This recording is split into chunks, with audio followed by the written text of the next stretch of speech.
¿Qué tal? Nos reencontramos en este espacio de conversación, de entrevistas de CNN, para hablar de literatura, de buena literatura en este caso.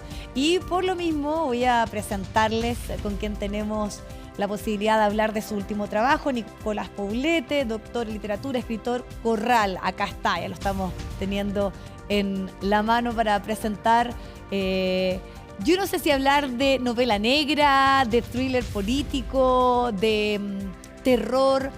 ¿Cómo la defines tú o es todo eso al mismo tiempo? Hola Viviana, muchas gracias por el interés. Bueno, la verdad es que eso es un buen resumen. Podría definirse con todos esos adjetivos que tú utilizaste, porque efectivamente hay un cruce de todos esos elementos: terror, el horror, la novela gótica, también el relato gótico y también el thriller político, como destaca Pablo Illanes en el texto de contraportada de la novela. Así que sí, es una posibilidad de verla con todas esas categorías que tú señalaste. Sí, y además que claro, cuando tomamos estas definiciones, siempre tiene esta característica especial la creación artística de vincularse con los hechos de la realidad, porque aquí estamos hablando de un carabinero que tiene que asumir su responsabilidad en hechos que tienen que ver con las manifestaciones, pero además, por ejemplo, una mamá que trata de buscar algo que sabemos que es muy difícil, ¿no? Una explicación o por lo menos una necesidad de entendimiento a un hecho tan complejo como que su hijo haya sido una de las personas que falleció en lo ocurrido en el desastre, la tragedia de Antuco. Y esto además en un tema donde nuevamente hemos estado hablando de disciplina militar, de fallas, de errores, de poco reconocimiento, que yo creo que es lo que tú tocas mucho acá, de un cierto tipo de hombría, lo pongo bien entre comillas, ¿no? Culturalmente que se construye de héroes, que al final también son seres narcisos.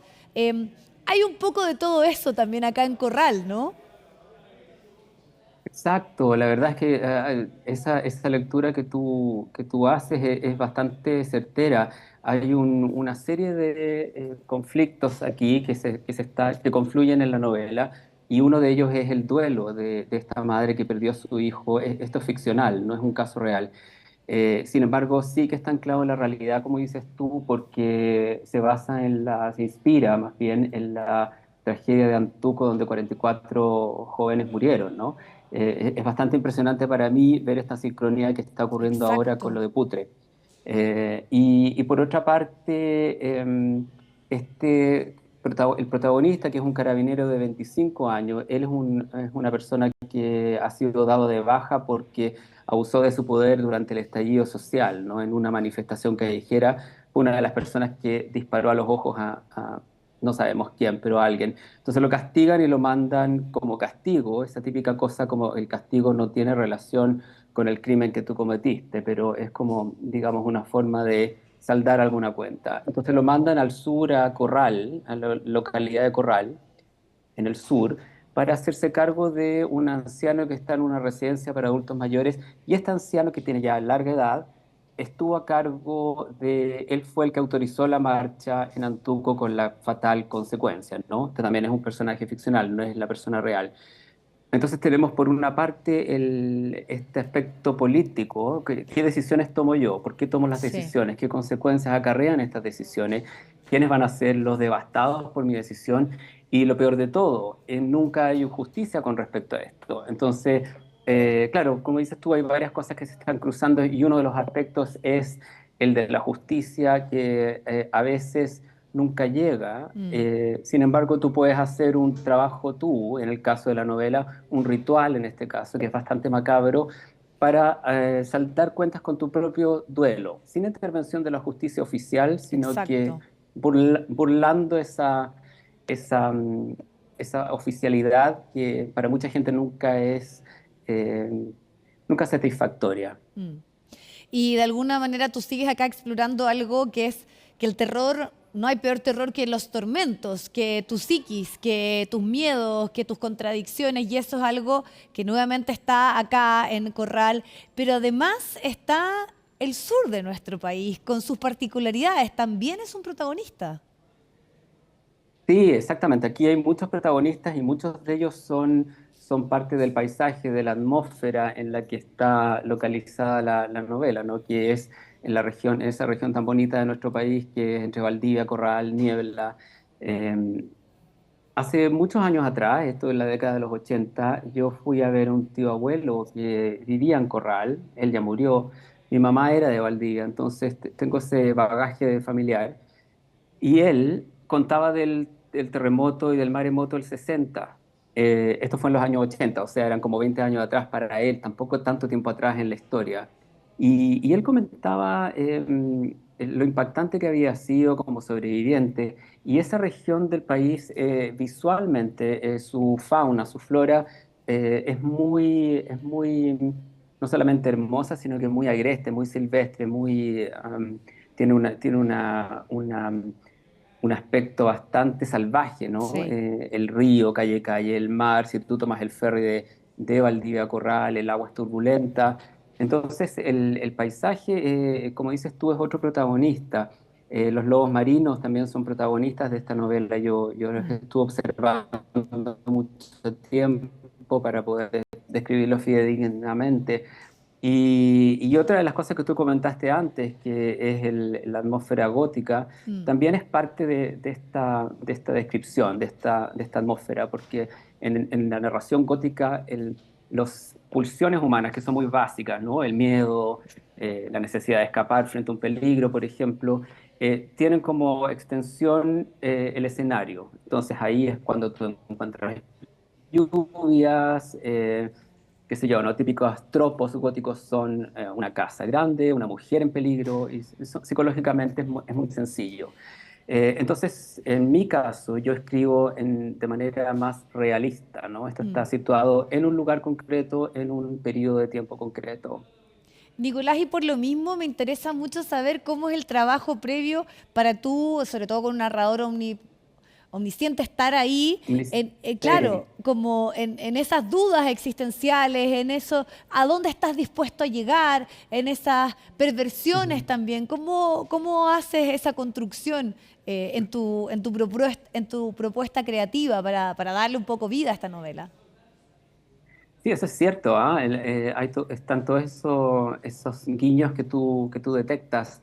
En mi caso, quería hacer en esta novela algo distinto a las dos previas que estaban en primera persona. Entonces, esto todo es relativo, ¿ah? Pero en general con una primera persona tú te puedes permitir más subjetividad porque la voz narrativa coincide con el personaje. Entonces tú estás mirando desde tu posición. En una tercera persona, un narrador omnisciente como este, creo yo, necesitas más responsabilidad. En algún sentido es más difícil porque tienes que estar Sí. a la par con todos los personajes, tienes que ser capaz de describirlos a todos, no solamente a ti mismo, sino que a los otros con cierta objetividad y cierta verosimilitud. Entonces, para mí fue más entretenido y la verdad es que seguí las reglas de estos géneros, de la novela de terror y de la ficción gótica, para poder establecer un imaginario concreto. Eh, Así que en la narración para mí resulta, bueno, yo no lo tengo que decir, lo tienen que decir los lectores, pero es entretenida en ese Sí. sentido y te dan ganas de seguir leyendo. Un poco esa sería la, Absolutamente. la evaluación. Sí, que claro, es la clave, podríamos decir, sobre todo en este género, porque uno tiene que tomar los libros y como que no te suelte, porque efectivamente es una Ujú. cosa como vertiginosa de alguna manera, ¿no? Sí, Pero sí. también, Nicolás, me gustaría indagar en algo que es bien importante, que es la construcción de género. O sea, las mujeres son muy distintas acá porque, y de hecho te voy a citar algo que tú comentaste en alguna entrevista, de hablar de hombres como muy sencillos, muy pragmáticos, incluso un poco banales, ¿no? Uno se imagina ese hombre Mm, del sur, incluso tosudo, ¿no? Que ha recibido muchas mm, limitaciones en su expresión emocional, poco educados emocionalmente, mm, ¿no? mm. Pero que llega un momento donde se preguntan cuál es el sentido de todos esos valores. Me parece bien relevante e interesante ese punto que tú trabajas. Sí, la verdad es que para mí siempre es un desafío. Suena un poco cursi, pero la verdad es que sí lo es, desarrollar personajes que no son yo, porque obviamente yo no soy una mujer. Pero sí que uno puede entrar en ciertas sensibilidades y hablar desde esos lugares, yo creo. En este caso, y tampoco yo soy un militar, tampoco ninguno de ellos soy yo. Entonces tuve que hacer mucha investigación para desarrollar estos hombres que son bastante sencillos, Mm, hasta cierto punto silvestres, claro, y como dices tú, sin ninguna educación. Ellos son hijos de su instrucción y de su época, y de la instrucción militar, que es sumamente jerárquica, parecida al ámbito eclesiástico, ¿no? Que la jerarquía es muy tensa, ¿no? Entonces, en ese sentido, son hombres que no van a mirar entre líneas, ¿no? No van a tener esa sensibilidad no van a ver matices, ¿no? En cambio, en los personajes femeninos sí que per se son más profundos como personas, siento yo, quizás por las desventajas que han tenido que pasar, ¿no? Han tenido que desarrollar otras estrategias. Entonces, en el caso de esta novela, hay dos personajes femeninos fuertes que son sí. una enfermera, Francesca se llama ella, que es realmente una persona con vocación de enfermera, y la mujer de los lobos, que es la señora Ernestina, y ella, ambas mujeres están en una situación un poco más evolucionada, incluso espiritualmente. Entonces, y también socialmente, porque la mujer de los lobos, que es otra protagonista, ¿no? Ella es la que tiene más poder. Su poder es que tiene una comunicación muy fluida con ciertos animales. Sí, Hay como algunos guiños de realismo mágico incluso. con los lobos marinos. Ella, con los lobos marinos, entonces ella va al río Calle Calle con un balde y les da pescados y entrañas a los lobos, y los lobos todos la rodean y nadie la ataca, la protegen de hecho. Y con las gaviotas ella tiene una comunicación muy fluida. Entonces habla también de ese aspecto, de otras especies con las que nos podemos vincular, y también hay un sesgo también quizás un poco eco en ese personaje, ¿no? Un habitar con otras especies muy cómodo, muy fluido. Sí, Y también ella tiene el poder de la plata, porque ella es la que tiene más dinero ahí. Ella controla a exacto. todos estos hombres por el dinero que tiene. En el fondo está chantajeándolos sin que ellos sepan. Claro, y ese es otro aspecto también, ¿no? Uno de los terrores es precisamente la escasez, la falta, el no tener los recursos, que está también en este nuevo trabajo de Nicolás Poblete, que lo tengo acá en mi mano, lo estoy mostrando, Nico, para que tú sepas, así que los invito a todos a poder meterse en estos mundos, en estos tormentos psicológicos, y además también en la inmensidad de los parajes del sur de nuestro país con Corral. Muchas gracias, Nicolás, por tu tiempo. Y está hecha, me imagino, ahí la invitación y el entusiasmo a poder conocer este último trabajo tuyo.